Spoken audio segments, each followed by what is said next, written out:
Hi, I'm Jamie Fitch. Today we're going to hear from some people about their most embarrassing moments. Our first guest is Amber McCarthy. Welcome, Amber. Thank you. What do you do? I work at an advertising agency. Really? Interesting. Could you tell us about an embarrassing moment you've had? Well, right after college, I got my job at the agency. At the end of the first week, my supervisor called me into a meeting with an important client. The moment I walked in, they stopped talking and looked at me. I looked so unprofessional, it was so embarrassing. I realized I was the only one not wearing a suit. I looked like I was still in college. I should have asked about office dress codes. Yes, but you dress very professionally now. Live and learn. Thanks for sharing that story with us. Sure. Now I'm speaking with Evan Kim. Evan, what do you do? I work for a technology company. What's the most embarrassing thing that's ever happened to you? I was attending a conference out of town and staying with an old friend, Ed, and his family. Good to see you. Yes, good to see you. Ben, so nice to finally meet you. Hi, Michelle. Come on in. The first morning, I overslept. I was rushing to leave the house.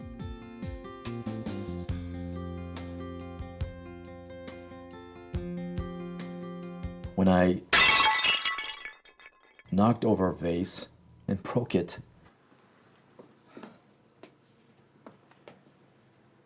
No one was awake yet, and I was in a hurry, so I just threw away the pieces. By the time I had cleaned it up, I was really late, so I left. I should have called Ed and told him about it, but honestly, I forgot. That night, when I got back to the house, Ed and his wife, Michelle, were having an argument with their son, Ben. They thought Ben had broken the vase and then tried to hide it. Ben kept saying he hadn't done it, but no one believed him. As soon as I realized what they were arguing about, I told them I was the one that broke the vase. Okay, you need to step forward, take ownership. Steve, this is family business. Ed, please, just stop.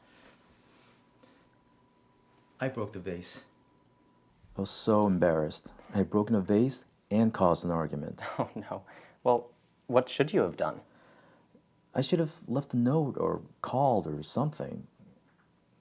I offered to buy a new vase, but Michelle didn't want that. It turns out the vase was a family heirloom and very special to her.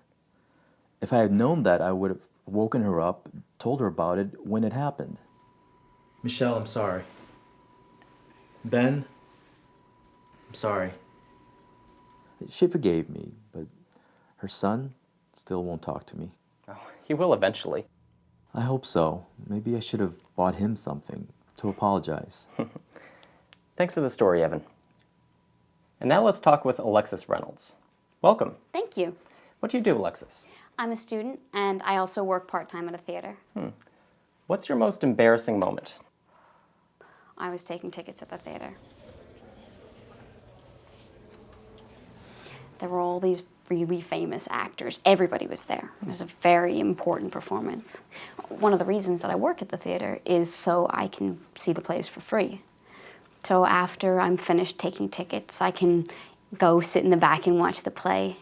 And so I was sitting there, and I was totally into it, and the audience was just spellbound. And right at the most dramatic moment of the play, my cell phone rang. Oh my gosh. Just wait, it gets so much worse. So my ringtone is hip hop, and it was turned all the way up. I mean, really loud. And of course, I couldn't find my phone in my bag.